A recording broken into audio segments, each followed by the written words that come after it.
बिस्मिल्लाहिर्रहमानिर्रहीम। आज management and administration के हवाले से हम बात करेंगे और पहला टॉपिक जो हम डिस्कस कर रहे हैं दैट इज़ एडमिनिस्ट्रेटिव स्टाइल्स। इसको एडमिनिस्ट्रेटिव स्टाइल्स भी कहा जाता है, टाइप्स ऑफ एडमिनिस्ट्रेशन भी कहा जाता है। इसमें 3 स्टाइल्स हैं या 3 टाइप्स हैं। सबसे पहले हम अथॉरिटेटिव स्टाइल की बात करेंगे।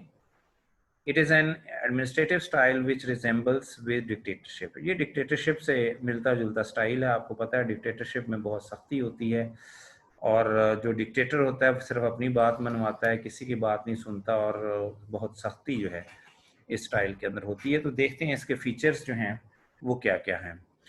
तो सबसे पहले administrator imposes his opinion and is rigid. Administrator अपनी ही जो ओपिनियन है उसको इम्पोज करता है और बहुत सख्त होता है। Subordinates are suppressed and frightened. जो सबऑर्डिनेट्स हैं वो सुप्रेस होते हैं और खौफजदा होते हैं। Feelings and sentiments of others are not cared. दूसरों के जज्बात और एहसास का ख्याल नहीं रखा जाता। अगर एक सबऑर्डिनेट है वो कहता है जी घर पे मेरा कोई बीमार है तो आप छुट्टी दे दें, तो एडमिनिस्ट्रेशन जो है वो छुट्टी नहीं देती, वो कहती है बस आप तो रोज़ ऐसे ही बहाने करते हो। फोकस इज़ ऑन कंट्रोल और डिसिप्लिन।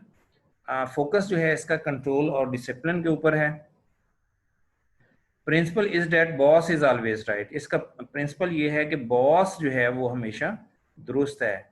मीन टू से कि बॉस की ही बात मानी जाएगी। Boss is always right. There is no sharing and consultation. Sharing और कंसल्टेशन दूसरों से नहीं पूछा जाता, अपनी ही मर्जी इम्पोज की जाती है। Subordinates can not question the opinion of administrator. Subordinate जो है कोई सवाल नहीं उठा सकते, कोई क्वेश्चन मार्क नहीं लगा सकते, कोई जवाब नहीं किसी और चीज़ का पेश कर सकते। Subordinates are bound to follow the orders. जो ऑर्डर्स कर दिए जाते हैं सबऑर्डिनेट्स के लिए ज़रूरी है कि उन ऑर्डर्स को फॉलो किया जाए। देयर इज़ नो सिम्पथी और रिलैक्सेशन फॉर सबऑर्डिनेट्स। सबऑर्डिनेट्स के लिए कोई रियायत नहीं होती। Decisions are made and imposed by the administrator. जो डिसीजंस बनाने वाला और इम्पोज करने वाला कौन है? एडमिनिस्ट्रेटर, और सिर्फ एडमिनिस्ट्रेटर, और किसी की बात नहीं सुनी जाती। इसके सर्टनली इसके कुछ एडवांटेजेस भी हैं, डिसएडवांटेजेस भी हैं, तो इस हवाले से बात करेंगे। एडवांटेजेस क्या हैं? Institutions reflect order, discipline and compliance of rules and regulation. चूँकि यहाँ पे सख्ती होती है, डिसिप्लिन को लागू किया जाता है, सख्त डिसिप्लिन होता है, इसलिए अदारों के अंदर जो है वो नज़्म व ज़ब्त नज़र आता है, ऑर्डर नज़र आता है और रूल्स और रेगुलेशन जो हैं उनको फॉलो किया जाता है। Work is completed without delay. जाहिर से बात सख्ती है तो बगैर किसी डिले के काम को मुकम्मल किया जाता है। Only the opinion of the expert is implemented. जो एक्सपर्ट की ओपिनियन है उसी को इम्प्लीमेंट किया जाता है जी। All assignments are carried rapidly. तमाम असाइनमेंट्स जो हैं उनको तेज़ी के साथ मुकम्मल किया जाता है। It encourages working relationship. चूँकि काम होता है, तेज़ी से काम होता है, तो वर्किंग रिलेशनशिप जो है वो डेवलप होती है, उसको एनकरेज किया जाता है। It is result oriented. अगर आपने रिजल्ट लेना है किसी भी अदारे से तो उसके लिए ये स्टाइल जो है वो बहुत अच्छा स्टाइल है जी। दूसरा स्टाइल जो है दैट इज सॉरी इसके डिसएडवांटेजेस की बात कर लेते हैं। It discourages free thought, critical thinking and creativity. ये क्रिटिकल है, एक मिनट चलो। तो ये वो स्टाइल है जो आज़ादाना सोच को, थिंकिंग को और क्रिएटिविटी को डिस्करेज करता है। ठीक है ना, क्योंकि आपने अपनी सोच से कुछ नहीं करना, आपने कोई नए तरीके इस्तेमाल नहीं करने, जो अथॉरिटीज़ कह देंगी आपने सिर्फ उसी को फॉलो करना है, तो फिर इसके अंदर क्रिएटिविटी नहीं आ सकती। It damages human esteem and ego. जो लोग हैं उनकी इज़्ज़त नफ्स मजरूह होती है। It creates negative culture of flattering. जो फ्लैटरिंग करते हैं, खुशामद करते हैं हायर अथॉरिटीज़ की, वो कामयाब भी होते हैं और चूँकि सख्ती बहुत ज़्यादा होती है, तमाम लोग जो है वहाँ तक अप्रोच नहीं कर सकते, तो जो लोग अप्रोच करते हैं एडमिनिस्ट्रेटर तक तो वो फ्लैटरिंग करते हैं और अपनी जगह ज़्यादा बना लेते हैं। तो नेगेटिव कल्चर ऑफ फ्लैटरिंग को प्रमोट करता है ये स्टाइल। It hinders the way to experimentation and innovation. जैसे मैंने पहले बात की है, चूँकि सोच पे पाबंदी है, आप अपनी तरफ से कुछ नहीं कर सकते, तो तजर्बात और नई नई चीज़ें भी इसमें नहीं हो सकती। इट हिंडर्स दी वे, उसका रास्ता रोक देती है ये style. Subordinates face great loss for non compliance. अगर सबऑर्डिनेट्स जो है वो अमल दरामद नहीं करते रूल्स रेगुलेशन के ऊपर, तो उनके लिए उनका बहुत नुकसान होता है, उनको पनिशमेंट्स दी जाती हैं। It reduces commitment and enthusiasm. इसके अंदर जो है कमिटमेंट और जोश जज्बा जो कम पड़ जाता है, क्योंकि लोग जो हैं अब लोगों की बात नहीं सुनी जाती, उनकी सेंटिमेंट्स का ख्याल नहीं रखा जाता, तो मशीन की तरह उनसे काम लिया जाता है, तो फिर ये जाहिर सी बात है उनका एंथुजियाज्म भी कम हो जाता है। Staff is divided and is victimised by the conspiracies. Divide staff जो है वो डिवाइड होता है, और divide and rule, administrators divide and rule का जो प्रिंसिपल है उसको इस्तेमाल करते हैं। There is trust deficit between boss and staff. Boss and staff के दरमियान कोई ज्यादा ताल्लुक नहीं होता, और उनके दरमियान ज्यादा ट्रस्ट भी नहीं होता, ठीक है ना। एडमिनिस्ट्रेटर का ताल्लुक सिर्फ अपने काम से है, और उसकी एक्सपेक्टेशन होती है कि स्टाफ सिर्फ काम करे, उनके दरमियान किसी किस्म का कोई ट्रस्ट जो है वो कायम नहीं होता। It promotes yes sir culture rather than professionalism. Professionalism के बजाय प्रोफेशनलिज्म में तो ये हो सकता है ना कि जो काम करने वाले हैं वो अगर कोई बेहतर तरीके से काम कर सकते हैं, कोई नए तरीके से काम कर सकते हैं, तो उसको भी करें, दिस इज प्रोफेशनलिज्म। लेकिन यहाँ प्रोफेशनलिज्म नहीं, यस सर कल्चर जो है वो प्रमोट होता है, क्योंकि आपने कोई नई चीज़ें नहीं करनी, जो बॉस कहता है उसी को आपने फॉलो करना है। तो ये इसके डिसएडवांटेजेस थे। अब हम बात करेंगे डेमोक्रेटिक स्टाइल की। Democratic it is opposite to the authoritative style. Dictator style या अथॉरिटेटिव स्टाइल के ये बिल्कुल अपोजिट है। डेमोक्रेटिक है, डेमोक्रेटिक से क्या मुराद है, जिसमें सब लोगों की बात जो है वो सुनी जाती है, उनके सेंटिमेंट्स का ख्याल रखा जाता है, तो इस स्टाइल को हम डेमोक्रेटिक स्टाइल कहते हैं। फीचर्स इसके क्या हैं, there is sharing and cooperation. कोई भी काम किया जाता है, मीटिंग की जाती है, उसमें लोगों की बातों को भी सुना जाता है, अपने आइडियाज़ दिए जाते हैं, दूसरों के आइडियाज़ लिए जाते हैं, कोऑपरेशन होता है, शेयरिंग होती है। Administrator sympathetic and shows flexibility. Administrator जो है ना वो सिंपैथेटिक होता है, वो अपने जो मुलाजमीन हैं उनके साथ हमदर्दी का जज्बा रखता है, और फ्लेक्सिबिलिटी है। पहले हमने बात की थी, वहाँ डिसिप्लिन की बात की थी, रिजिडिटी की बात की थी अथॉरिटेटिव स्टाइल में, तो ये डेमोक्रेटिक स्टाइल में फ्लेक्सिबिलिटी जो है वो मौजूद है। Respect and importance is given to subordinates. Subordinates को इज्जत और एहतराम और अहमियत दी जाती है। Feeling and sentiments of other are cared. उनके जज्बात और एहसास का ख्याल रखा जाता है। There is freedom of expression and thought. सोच विचार की आज़ादी दी जाती है। All members participate in decision making. और जब भी कोई डिसीजन करना होता है ऑर्गेनाइजेशन का, तो सब मिल के जो है वो डिसीजन करते हैं।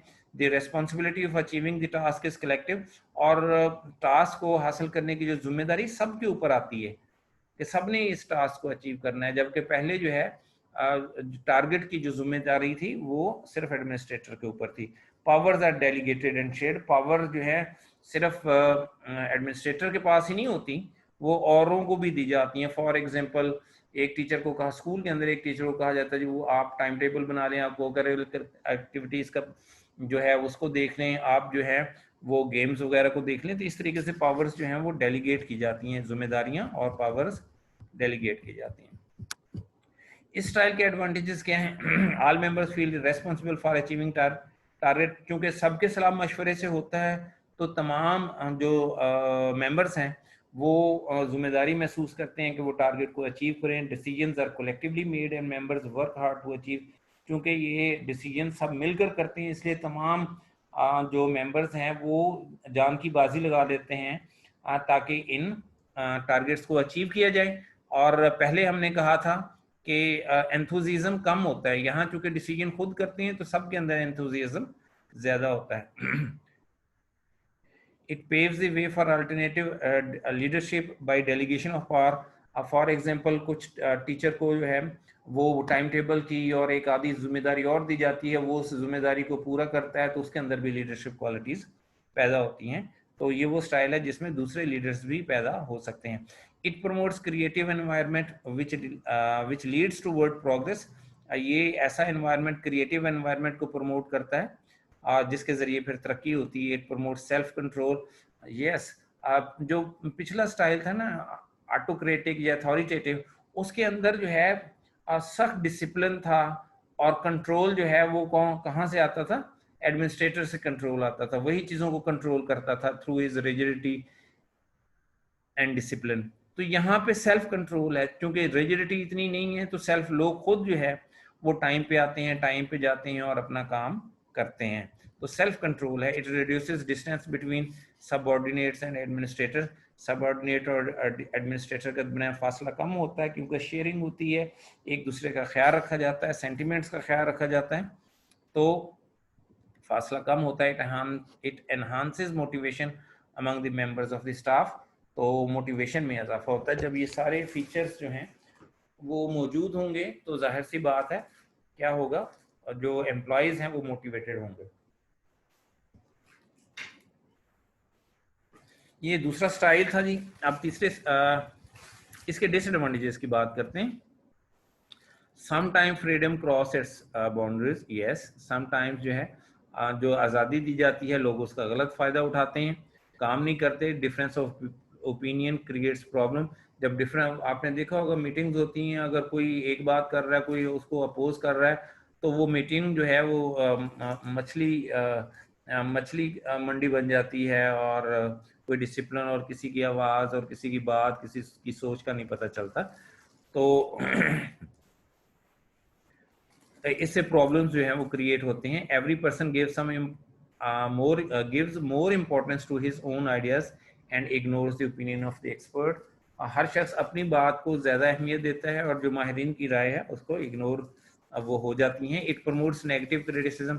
नेगेटिव क्रिटिसिज्म जो है पर्सनैलिटी क्लैश की वजह से, एक दूसरे की बात को इग्नोर करने की वजह से नेगेटिव क्रिटिसिज्म जो है वो पैदा होता है। Every person does not possess sound thinking and judgement, क्योंकि हर किसी से या इस स्टाइल में उनकी राय ली जाती है, तो जाहिर सी बात है हर बंदा जो है उसकी जजमेंट और उसकी थिंकिंग इतनी ज़्यादा हो सकता है बेहतर ना हो, सिर्फ एक्सपर्ट्स की राय जो है वो बेहतर हो सकती है। Member of staff incline toward opinion which serve their own interest. जी, मेंबर जो है उसी ओपिनियन की फेवर करते हैं जो उनकी फेवर में जाती है, जो मुलाजमीन की इंटरेस्ट के फेवर में जाती है, तो उन्हीं ओपिनियंस की तरफ उनकी झुकाव होता है। There is need to suppress voice strictly. तो इसमें ज़रूरत पड़ती है कि जो चीज़ें नेगेटिव हैं उसको स्ट्रिक्टली जो है उसको सुप्रेस कर दिया जाए। हाँ जी, तीसरा स्टाइल जो है that is laissez faire. Laissez faire literally means let people do what they wish. इसका जो मतलब ये है कि लोगों को वही करने दिया जाए जो वो करना चाहते हैं। Let people do what they wish, laissez faire का मतलब ही यही है। अच्छा जी, इसके फीचर्स की तरफ आते हैं जी। Administrators do not interfere the matter. चलें जी, यहाँ पे चूंकि लोगों को आज़ादी होती है कि वो अपनी मर्जी से काम करें, तो एडमिनिस्ट्रेटर्स जो हैं वो मामलात में मुदाखलत ही नहीं करते। They show lack of interest and sense of responsibility. Administrators जो हैं या जो सबऑर्डिनेट्स हैं, जाहिर सी बात है जब एडमिनिस्ट्रेटर्स पूछेगा ही नहीं तो जो सबऑर्डिनेट्स हैं वो they will show lack of interest, वो अपनी दिलचस्पी का इजहार नहीं करेंगे। एंड सेंस ऑफ रिस्पॉन्सिबिलिटी, और जिम्मेदारी का मुजाहरा नहीं करेंगे। सबऑर्डिनेट्स हैं जो है लिमिटलेस फ्रीडम, यहाँ मुलाजमीन के लिए जो है बहुत ज़्यादा आज़ादी जो है वो मौजूद होती है। Subordinates do not follow the rules and guidelines. Rules और गाइडलाइंस को फॉलो नहीं करते क्योंकि उनको कोई चेक करने वाला नहीं है। फोकस इज ऑन स्टेटस को। इसमें ये होता है कि जैसे चीज़ें चल रही होती हैं वैसे ही चलती रहती हैं। अगर ज़्यादा अच्छा काम होता है तो अच्छा काम ही चलता रहता है, और अगर अच्छा काम नहीं चल रहा होता तो उसी हिसाब से स्टेटस को में पोजीशन जो है वो चली जाती है। Decisions are made without the involvement of leadership. लोग खुद ही फैसले करते हैं, खुद ही काम करते हैं अगर करना चाहें, और अगर ना करना चाहें तो नहीं करते। Staff members work according to their will, अपनी मर्जी के मुताबिक काम करते हैं। तो ये जो फीचर्स थे ये किसके थे? लेजिस्फेयर के।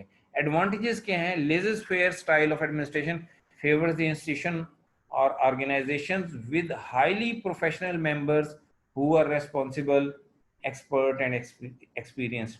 तो ये स्टाइल जो है वहाँ चल सकता है जहाँ लोग इंतहाई जिम्मेदारी का मुजाहरा करें, जिस तरह आप देखते हैं स्कूल्स के अंदर तो जो एडमिनिस्ट्रेशन है चेक करती है किसने पीरियड लिया किसने नहीं लिया, लेकिन आप देखें यूनिवर्सिटीज़ में हेड ऑफ द डिपार्टमेंट ने कभी भी चेक नहीं किया कि कौन सी क्लास हो रही है कौन सी क्लास नहीं हो रही। तो वहाँ पे टीचर्स जो है वो खुद जिम्मेदारी का मुजाहरा करते हुए अपने तमाम पीरियड्स लेते हैं। It is useful for organisations having business partnership. तो ये ऐसी ऑर्गेनाइजेशन में जो है ये स्टाइल बेहतर होता है जहाँ पे बिजनेस पार्टनरशिप हो। डिसएडवांटेजेस क्या हैं? Institutions reflect chaos disorder anarchy and lack of discipline. तो यहाँ पे डिसिप्लिन भी नहीं होता, कोई ऑर्डर मीन टू से कोई नज्म नस्क नहीं होता, रूल्स एंड रेगुलेशन नहीं होते। ठीक है। क्वालिटी इज डिक्लाइन, ऐसी बातें ऐसा एटमॉस्फेयर होगा तो जाहिर सी बात है कि क्वालिटी जो है वो डिक्लाइन की तरफ आएगी, जवाल की तरफ आएगी। There is decline in norm standards and professionalism.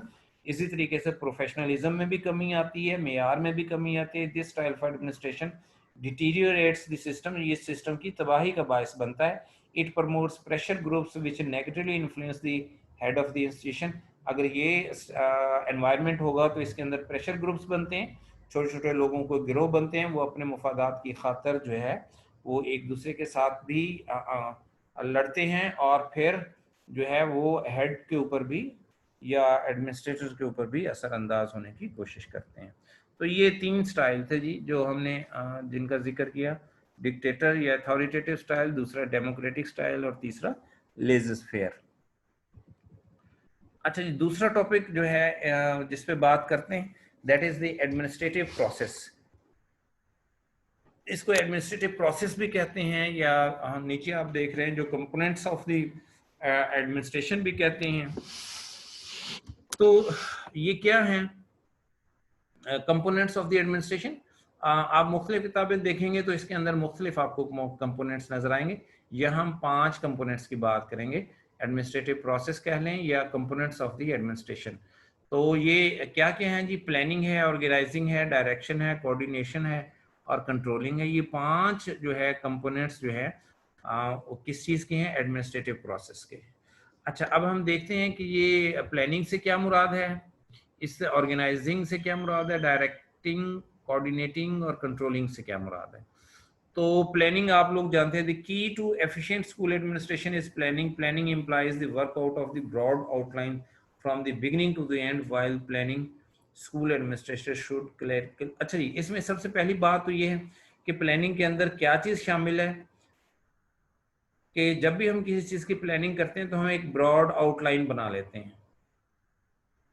शुरू से लेके आखिर तक हम क्या करते हैं? एक ब्रॉड आउटलाइन, मोटी मोटी चीज़ें लिख लेते हैं कि हमने इस प्रोसेस में ये चीज़ें करनी है। इसी को हम प्लानिंग कहते हैं। तो प्लानिंग के अंदर क्या चीज़ें शामिल हैं? क्लियरली डिफाइन द गोल्स, सबसे पहले गोल्स को डिफाइन किया जाता है। Prepare an inventory of specific activities to be perform, और जो एक्टिविटीज़ परफॉर्म करनी होती हैं उसकी एक लिस्ट बना ली जाती है। enunciate the methods, rules and regulations under which these activities are to be performed। फिर उन मेथड्स, रूल्स और रेगुलेशन का जिक्र किया जाता है जिसके तहत ये एक्टिविटीज हमने परफॉर्म करनी होती हैं। Sort out material that may be helpful eight implementation stage, और फिर जो चीज़ें हमें चाहिए होती हैं उनको हम सॉर्ट आउट करते हैं। Periodical review of planning activity should be done, और एक ख़ास तरतीब के साथ वीकली या फोर्टनाइटली या मंथली हम इन चीज़ों का रिव्यू करते हैं। and opinion of the personnel involved in the process be taken into consideration, और जो लोगों की ओपिनियन होती हैं, एक्सपर्ट की ओपिनियन होती हैं, उसको हम मद्देनजर रखते हैं। ठीक है। तो प्लानिंग में हम क्या करते हैं? मोटी मोटी चीज़ों का जिक्र करते हैं, फिर जो एक्टिविटीज़ हमने परफॉर्म करनी होती है वो लिख लेते हैं, और जिन चीज़ों की मदद से ये एक्टिविटीज़ हमने परफॉर्म करनी होती हैं उनसे लिख लेते हैं। पीरियोडिकली इसका हम जायज़ा लेते रहते हैं, एक्सपर्ट से पूछ लेते हैं। तो दिस इज प्लानिंग। दूसरा कंपोनेंट है जी organising. Organising is the primary consideration. Organising refers to any collection of persons, materials, procedures, ideas or facts so arranged and ordered that in each case the combination of parts make a meaningful whole। तो organising में हम क्या करते हैं? जो भी हमारे पास अफराद होते हैं, मटेरियल प्रोसीजर, उसको हम अरेंज करते हैं और ऑर्डर में लेके आते हैं, ताकि ये जो चीज़ें हम मिलाते हैं, जो पार्ट्स को हम मिलाते हैं, वो एक वाज़े और मीनिंगफुल होल नज़र आए। मैं इसकी आपको मिसाल देता हूँ। स्कूल के अंदर देखें, एक साइड पे चेयर पड़ी हुई हैं, एक साइड पे स्टूडेंट्स बैठे हुए हैं, एक साइड पे टीचर है, एक साइड पे एडमिनिस्ट्रेटर है। तो हम जो है टाइम टेबल के ज़रिए इन सब चीज़ों को मिला देते हैं और इनके अंदर एक ऑर्डर डेवलप कर देते हैं कि फ़लाँ स्टूडेंट्स फ़लाँ क्लास के अंदर चेयर्स के ऊपर बैठेंगे, फ़लाँ टीचर उनको पढ़ाएगा। तो दिस इज़ ऑर्गेनाइजिंग। ठीक है, कम्बिनेशन ऑफ पार्ट्स, तो मुख्तलिफ चीज़ों को हम मिला रहे हैं, combination of parts to make a meaningful whole, ताकि हमें कोई एक वाज़े पिक्चर नज़र आए। ठीक है ना। Organisation involves a healthy merger of human as well non human resources or elements. तो ऑर्गेनाइजेशन जो है वो ह्यूमन और नॉन ह्यूमन रिसोर्सेज का को इकट्ठा कर देना है। ठीक है ना, मैंने अभी कहा रूम है, चेयर है, टीचर है, स्टूडेंट है, सबको इकट्ठा कर दिया, तो ये आपको एक क्लास बन गई। तो इसी को ऑर्गेनाइजिंग कहते हैं। कॉन्सिस्ट ऑफ स्कूल बिल्डिंग, ये फर्नीचर है जी, फ्यूचर लिखा गया है, furniture, furniture, library, other similar educational equipments. तो इनके दरमियान जो ये ह्यूमन एंड मटेरियल रिसोर्सेज हैं, उनको कंबाइन कर देना, ताकि उससे कोई हमें हमारे टारगेट्स अचीव हों। इसी को ऑर्गेनाइजेशन कहते हैं। अच्छा जी, आगे चलते हैं जी। तीसरा जो कंपोनेंट है दैट इज डायरेक्टिंग, या डायरेक्शन कह लें। Direction is leadership. लीडरशिप की क्वालिटी है कि वो डायरेक्शंस देते हैं। लीडर्स जब ये देखते हैं कि ये काम, जिस तरह अभी मैंने बात की ऑर्गेनाइजिंग में, कि टाइम टेबल भी मौजूद है और टीचर मौजूद है, क्लास मौजूद है, टीचर पढ़ा रहा है, लेकिन वो सिलेबस जो है वक्त पे ख़त्म नहीं हो रहा, तो फिर क्या करेगा जो लीडर होगा या administrator? He will show some directions to the teacher कि जी आप जो है वो टाइम ज़्यादा दें, या कुछ ऐसा तरीका इख्तियार करें कि सिलेबस वक्त पर ख़त्म हो। तो direction is leadership, it is guidance as well as counselling. इसके अंदर गाइडेंस भी शामिल है, काउंसलिंग भी शामिल है। Explaining the meaning of direction, J B Sears says, क्या जी, direction in administration is that part that effects the decision. तो डायरेक्शन वो पार्ट है जो डिसीजन पर असरअंदाज होता है। गिव सिग्नल्स टू एक्ट, और ऐसे सिग्नल्स देता है जिस पे अमल करना होता है। Indicates what action to be and when it is to start and stop, और ये बताता है कि एक्शन कब करना है, कब शुरू करना है, कब इसका अख्ताम करना है। ठीक है ना, मैंने जो आपको मिसाल दी है, तो ये डायरेक्शन है कि टीचर क्लास भी है, टीचर भी मौजूद है, स्टूडेंट्स भी हैं, लेकिन सिलेबस नहीं खत्म हो रहा या बच्चों को समझ नहीं आ रही, तो फिर जो एडमिनिस्ट्रेटर है वो क्या है, डायरेक्शन देगा, और उसके मुताबिक अमल करेंगे तो हम अपने ऑब्जेक्टिव्स को अचीव कर पाएंगे। Then there is coordinating. Coordinating involves harmonious proportion between the various elements which combine administration. The activities of different personnel can be effectively coordinated only if they work in cooperative spirit and organize into a team achieving the desired ends. हाँ जी, desired ends उसी वक्त achieve होंगे, हमारे जो मकासद है उसी वक्त achieve होंगे जब जो है कोऑर्डिनेशन होगी। ठीक है ना, कोऑर्डिनेशन बिटवीन डिफरेंट कंपोनेंट्स, तो उनके दरमियान कोऑर्डिनेशन होगी तो हमारे जो नताइज जो हैं वो हम हासिल कर पाएंगे, और अगर कोऑर्डिनेशन नहीं होगी तो फिर हम नताइज भी हासिल नहीं कर पाएंगे। Then there is controlling. Proper administration presupposes intelligent control over the total school situation। जो एडमिनिस्ट्रेशन है उसका ख्याल होता है कि वो पूरी जो भी स्कूल सिचुएशन है उसको इंटेलिजेंटली कंट्रोल करेगी। Control is to be exercised over the school fine. Control कहाँ कहाँ होता है? स्कूल फाइनेंसेस के ऊपर, कितना पैसा है, कैसे खर्च करना है, इसके ऊपर कंट्रोल है। करिकुलर एक्टिविटीज़ कितनी करवानी है, करवानी भी है या नहीं करवानी, और इसका मेयार क्या है, इसके ऊपर भी कंट्रोल होगा। Text books, journal and puts organisation into action. तो ये सारी ऑर्गेनाइजेशन के अंदर बहुत सारी चीज़ों को हम कंट्रोल करते हैं, ठीक है ना। स्कूल के हवाले से हम बात करते हैं तो कितने फाइनेंसेस हैं, कितने टीचर्स हैं, कितने स्टूडेंट्स हैं, और टाइम टेबल कैसे इंप्लीमेंट करना है, करिकुलर एक्टिविटीज़ कैसे चलानी है, ये सब के ऊपर कंट्रोल होता है। अगर कंट्रोल नहीं होगा तो ये एक्टिविटीज़ परफॉर्म नहीं हो सकेंगी और हम अपने नताइज हासिल नहीं कर पाएंगे।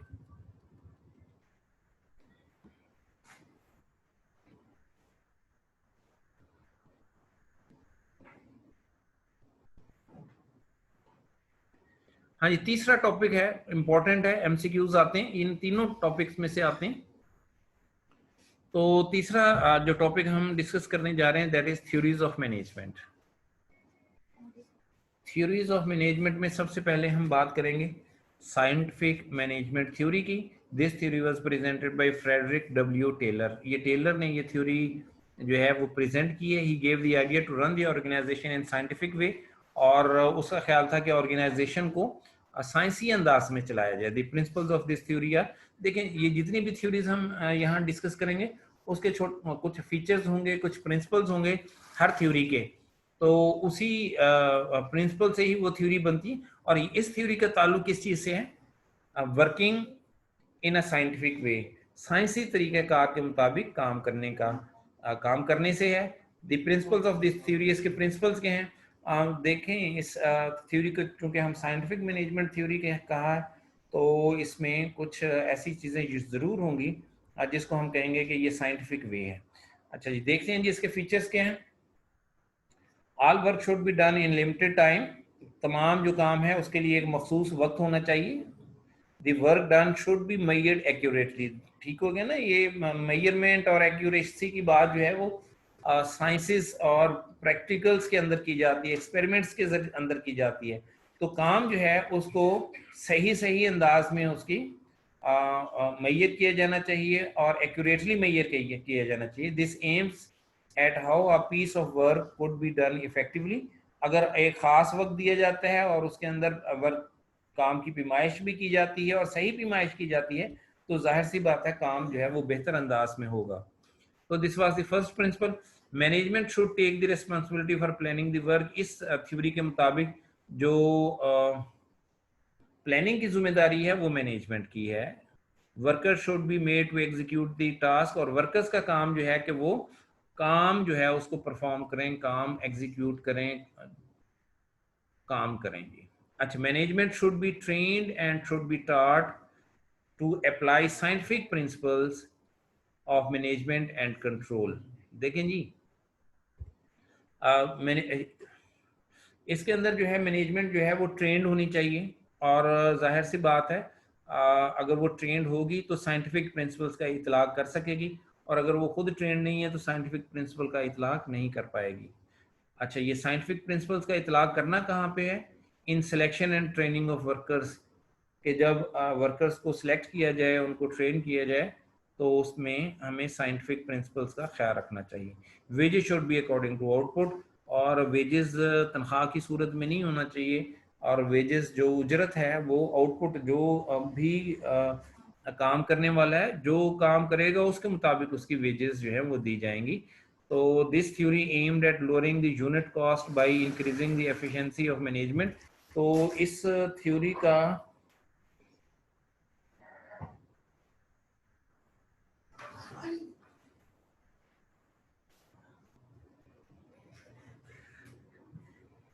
हाँ जी, इस थ्योरी का जो है मकसद है कि कॉस्ट को कम किया जाए और काम को बढ़ाया जाए। It is rigid and focused on discipline, high concentration on job and strict incentive पे सिस्टम। तो इसका फोकस जो है वो किस चीज़ पे है? It is rigid and focused on discipline, discipline के ऊपर इसका फोकस है। और किस चीज़ पर कंसंट्रेशन है? ऑन जॉब, काम के ऊपर, एंड स्ट्रिक्ट इंसेंटिव्स, और अगर ज़्यादा बेहतर काम किया जाए तो उस पर मुलाजमीन को इंसेंटिव भी दिए जाएं। ये थी जी साइंटिफिक मैनेजमेंट थ्योरी। दूसरी है administrative management theory. This theory was presented by Henry Fayol. He focused his attention on manager rather than worker. तो यहाँ भी फोकस जो है वो एडमिनिस्ट्रेशन के ऊपर है, मैनेजर के ऊपर है, वर्कर के ऊपर नहीं है। He emphasized the training of the managers for improving the organization, और उसका ख्याल है कि अगर ऑर्गेनाइजेशन को इम्प्रूव करना है तो उसके लिए ज़रूरी है कि मैनेजर्स की ट्रेनिंग की जाए. He defined administration in term of 5 functions. ये अभी हमने बात की थी जो components of administration या मैनेजमेंट, वो हेनरी फेयोल ने दिए हुए हैं. ये 5 जो कंपोनेंट्स हैं ये इसी की थ्योरी का हिस्सा है. प्लानिंग, ऑर्गेनाइजिंग, कमांडिंग या controlling, coordinating and planning, organising, coordinating and controlling. ये इसके 5 कंपोनेंट्स हैं जिसको हमने पहले भी डिस्कस किया. यहाँ थोड़ा सा कंफ्यूजन है, इसको ऊपर से देख लीजिएगा आप. अच्छा जी, इसके बाद इन्होंने कोई प्रिंसिपल्स भी दिए हुए हैं मैनेजमेंट के, 14 principles of Fayol, Henry Fayol. ठीक है, तो ये भी एमसीक्यूज का हिस्सा हो सकता है.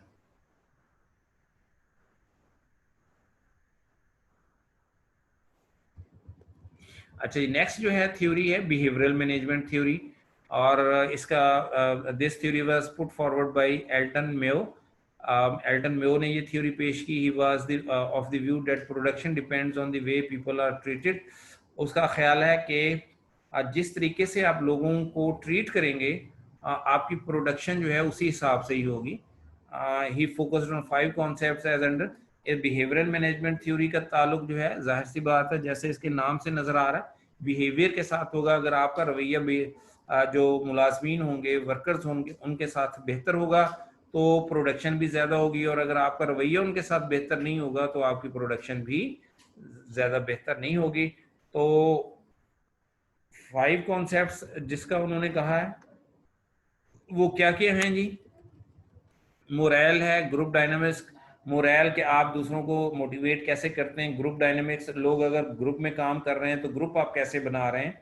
Group dynamics.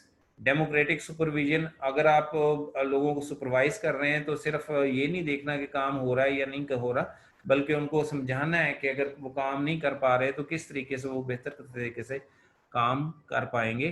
पर्सनल रिलेशंस जो है इसमें रोल प्ले करती हैं एडमिनिस्ट्रेटर और वर्कर्स के दरमियान. बिहेवियरल कॉन्सेप्ट ऑफ मोटिवेशन, और अगर आप मोटिवेट करेंगे तो वर्कर्स के जो बिहेवियर्स हैं वो ज़्यादा अच्छे होंगे और उनकी प्रोडक्शन ज़्यादा होगी. Then there is a bureaucratic management theory. This theory was advocated by Max Weber. Max Weber ने ये theory पेश की है. He focused on the structure of organization. उसने जो फोकस किया है किस बात पे? स्ट्रक्चर ऑफ ऑर्गेनाइजेशन के, ऑर्गेनाइजेशन का की साख्त क्या है. He considered that highest degree of efficiency can be attend through this approach. उसका ख्याल है कि अगर इस अप्रोच को यूज़ किया जाए तो ज़्यादा से ज़्यादा प्रोडक्शन जो है वो हो सकती है, एफिशिएंसी जो है वो बढ़ सकती है. By using this approach, it is possible to take control over the human beings. और उसका ख्याल है कि इस अप्रोच को इस्तेमाल किया जाए तो ह्यूमन बीइंग्स के ऊपर कंट्रोल करना मुमकिन हो सकता है. इसके कैरेक्टरिस्टिक्स क्या हैं? There is rigidity of official behaviour. खासी सख्ती होती है ऑफिशियल बिहेवियर के हवाले से.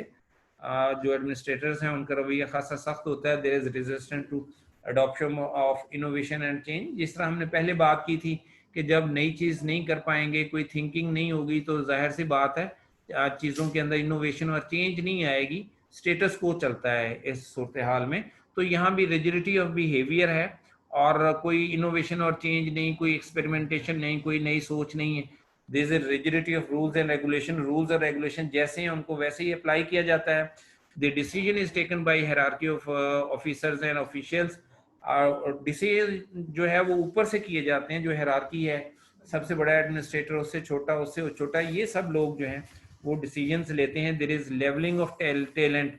जी, this system tend to reduce performance of bright workers to the level of mediocrity. देखिए यहाँ पे जो ज्यादा काम करने वाले होते हैं, एफिशिएंट काम करने वाले, अच्छा काम करने वाले, वो भी दरमियानी काम पे आ जाते हैं क्योंकि उनकी कोई एनकरेजमेंट नहीं होती और सबको एक ही लाठी के साथ क्योंकि हाँका जा रहा होता है, इसलिए तमाम लोग जो है वो एक ही लाइन के ऊपर आके परफॉर्म करते हैं. जो बहुत कम परफॉर्मर्स होते हैं वो थोड़ा सा बेहतर परफॉर्म करते हैं, और जो बहुत अच्छा परफॉर्म करते हैं जिसके मतलब आमतौर पे कहा जाता है भी आप इतना अच्छा जो परफॉर्म कर रहे हैं तो आपको क्या मिलेगा शायद, तो वो भी फिर जो है वो एवरेज के ऊपर आ जाते हैं। The consequence is the red tape which is never in straight line, all feel entrapped and helpless। ये जिस तरह हमने पहले डिक्टेटर स्टाइल की बात की थी, ये बिल्कुल वही स्टाइल है, और इसमें जो है सेंटिमेंट्स का ख्याल नहीं रखा जाता, और all the people are helpless. अच्छा जी, अब बात हम करेंगे ये थ्योरीज हैं, XY थ्योरीज हैं, और ये प्रेजेंट की हैं डॉगलस मैकग्रीगर। ये दोनों थ्योरीज उसी की हैं, एक एक्स थ्योरी है एक वाई थ्योरी है, दोनों के फीचर्स अलग अलग हैं। एक्स थ्योरी की पहले हम बात करते हैं, इसके फीचर्स को देखते हैं। द एवरेज, इस थ्योरी के मुताबिक the average human being has an inheriting dislike of work. इस थ्योरी के मुताबिक डॉगलस मैकग्रीगर के मुताबिक जो आम इंसान है, एवरेज ह्यूमन बीइंग, वो काम से जी छुड़ाता है। The average human being avoids work if he can, और वो कोशिश करता है कि वो काम से जान छुड़ा रहे, अवॉइड करता है। The because of the human characteristics of dislike of work, क्योंकि उसके मुताबिक, इस थ्योरी के मुताबिक, क्योंकि इंसान काम करने को पसंद नहीं करता, there arises need for control and direction of individuals, तो फिर ज़रूरत पड़ती है कि उनको कंट्रोल किया जाए, उनको उनको डायरेक्शंस दी जाए। Individuals are threatened with punishment. तो इस थ्योरी के मुताबिक चूंकि लोग काम नहीं करना चाहते और एडमिनिस्ट्रेशन ने अगर काम लेना है तो फिर क्या सूरत हाल होगी, उनको थ्रेट किया जाता है, उनको पनिशमेंट दी जाती है ताकि वो काम करें in order to achieve the objectives of the organisation, और ऑर्गेनाइजेशन के ऑब्जेक्टिव्स हासिल किए जा सकें। The average human being wants security, और इसके मुताबिक जो भी ह्यूमन बीइंग्स हैं वो अपनी सिक्योरिटी चाहते हैं। तो ये फीचर्स थे एक्स थ्योरी के। अब हम देखते हैं वाई थ्योरी, ये भी उन्होंने ही पेश की। ये बिल्कुल उसके उलट है। The average human being does not inherently dislike work. तो जो आम एवरेज ह्यूमन बीइंग्स हैं वो काम से जी नहीं चुराते। Self control and self directions are perhaps more powerful means than external control. X theory के अंदर हमने कहा था कि कंट्रोल किया जाता है क्योंकि वो काम नहीं करते, तो यहाँ हमने कहा, हम ये कह रहे हैं कि सेल्फ कंट्रोल होता है, लोग खुद से काम करते हैं। सेल्फ डायरेक्शन, ऊपर से डायरेक्शन के बगैर खुद ब खुद काम करते हैं, ठीक है। तो and the threat of punishment for bringing about better results. तो सेल्फ कंट्रोल और सेल्फ डायरेक्शन जो है वो ज्यादा पावरफुल है देन कंट्रोल थ्रेट्स के।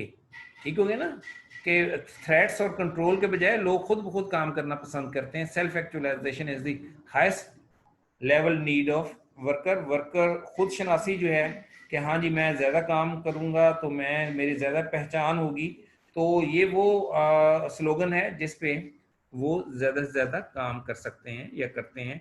The average human being works under proper condition not only to accept but also to seek responsibility। तो लोग जो हैं वो काम इसलिए करते हैं कि उनको अपनी जिम्मेदारी का एहसास है, ठीक है ना।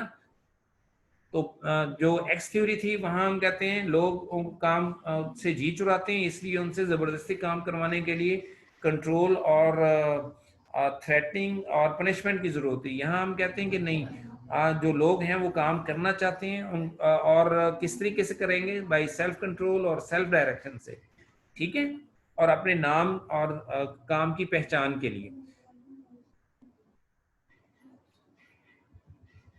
अपनी जिम्मेदारी का एहसास करते हुए वो काम करेंगे। The capacity to exercise a relatively high degree of imagination and creativity in the solution of organization problems is wisely distributed in the management personnel। अच्छा, यहाँ पे पहले हमने बात की थी कि क्योंकि वहाँ पे रिजिडिटी है, कोई एक्सपेरिमेंटेशन नहीं, कोई नई बात नहीं है, कोई इमेजिनेशन नहीं है, तो यहाँ पे इमेजिनेशन और क्रिएटिविटी मौजूद है। Under the modern industrial life the intellectual potentialities of average human being are only partially utilised. और इसके मुताबिक इस थ्योरी के मुताबिक जो इंसान की सलाहियतें हैं वो कम कम ही यूज़ होती हैं, पूरी और मुकम्मल सलाहियतें इस्तेमाल नहीं होती। तो ये वाई थ्योरी थी जी। अब हम आते हैं जी थ्योरी की तरफ। This theory was has been evolved by William G Ouchi, professor at the university of California, Los Angeles. इसके फीचर्स क्या हैं? 2-4 फीचर्स हैं जी, इनको देखते हैं। Employment is life time. इसके मुताबिक एम्प्लॉयमेंट जो है वो पूरी ज़िंदगी के लिए होनी चाहिए। रोज़गार जो है वो ये नहीं है कि 2-4-10 साल काम लिया जाए फिर उनको मुलाजमीन को छोड़ दिया जाए। It should be lifetime. There is slow promotion. Promotion जो है इसके अंदर जो है स्लो होती है। There is no evaluation for first 10 years of service. इस थ्योरी के मुताबिक पहले 10 साल जो है वो मुलाजमीन की इवेल्यूशन नहीं होनी चाहिए, और वो जिस तरह काम करते हैं उनको काम करने की आज़ादी होनी चाहिए, और उनके ऊपर कोई कदगन नहीं होनी चाहिए। उनको इवेल्युएट नहीं किया जाना चाहिए कि ये इनकी परफॉर्मेंस कैसी है। An individual has adequate opportunities in the organisation to move from one speciality to another. और मुलाजमीन के लिए ये अपॉर्चुनिटी होनी चाहिए कि वो एक विंग से दूसरे विंग में जा सकें। अगर मुख्तलिफ शोबे हैं तो वो अपनी पसंद के शोबे में, अगर पहले किसी एक शोबे में काम कर रहे हैं और पसंद कोई दूसरा शोबा है तो वहां जा सकें। There is participative decision making. किसी हद तक डिसीजन मेकिंग में हिस्सा ले सकते हैं मुलाजमीन। All significant achievements are outcome of team work and group effort. तो जो अचीवमेंट्स हैं वो कैसे होती हैं या टारगेट कैसे अचीव किए जाते हैं? Through team work and group effort. Group इकट्ठा काम करेगा तो ऑर्गेनाइजेशन जो है वो तरक्की करेगी। There is holistic concern for employee, which means that the employer not only provides work to the employee but also accepts the obligation of look after his physical, intellectual and moral development। तो जो employer है वो ना सिर्फ उससे काम ना ले बल्कि उसकी फिजिकल, इंटेलेक्चुअल जो मॉरल डेवलपमेंट है उसका भी ख्याल रखे। A public announcement of this effect is made at the time of induction of employ. और इन सब चीज़ों का एम्प्लॉय को जब वो किसी भी ऑर्गेनाइजेशन का शुरू में हिस्सा बनता है उसी वक्त उनको बता दिया जाए कि सिर्फ उनका काम ही नहीं लिया जाएगा बल्कि उनकी फिजिकल हेल्थ, इंटेलेक्चुअल हेल्थ और मॉरल डेवलपमेंट का भी ख्याल रखा जाएगा। तो ये फीचर्स थे मुख्तलिफ मैनेजमेंट थ्योरीज के। थोड़ा सा इनको याद रखें, और ये भी याद रखनी है आपने चीज़ कि कौन सी थ्योरी जो है वो किस एजुकेशनिस्ट ने दी है। थैंक यू वेरी मच जी, बहुत शुक्रिया। और टॉपिक आजकल थोड़े से मिक्स होके चल रहे हैं, लेकिन आप साथ साथ तैयार करें तो इंशाल्लाह तैयारी होती रहेगी। मैंने आपसे कहा था कि ग्रुप बनाएं और उसके अंदर तमाम लोग जो है, तमाम लोग तो नहीं, मैंने ये कहा था जो एमफिल हैं वो ज़रा आगे हैं 15 के करीब, और हर सब्जेक्ट जो है वो एक एक आप में से वो ले ले, और हर सब्जेक्ट के को देखें सब्जेक्टिव वाइज, और एक साइड से शुरू करें। 10 MCQs रोज के जो है ग्रुप के अंदर शेयर करें ताकि तमाम लोग जो है उनको देखें 100-150 MCQs और उनको याद भी करें। और ख़ासकर वो लोग जो हिस्ट्री ऑफ एजुकेशन के और हिस्ट्री ऑफ एजुकेशन के साथ साथ फिलॉसफी के और साइकोलॉजी के बनाएं, क्योंकि ज़्यादातर जो है यहीं से MCQs बनते हैं।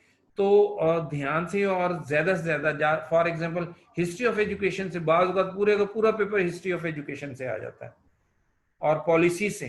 तो इनके ऊपर जो है आप MCQs बनाएं और शेयर करें ग्रुप के अंदर, और एक पेज के ऊपर लिखें और उनको उसकी पिक लेके आपने ग्रुप के अंदर शेयर कर देनी है। तो मुझे अभी तक मेरे ख्याल में नहीं मैं देखने में आया ग्रुप, तो मुझे बताएं कि कौन लीड कर रहा है, और ग्रुप फौरी तौर पे बनाएं और इसमें ये काम करें। ठीक है जी, थैंक यू वेरी मच जी, अल्लाह हाफिज़।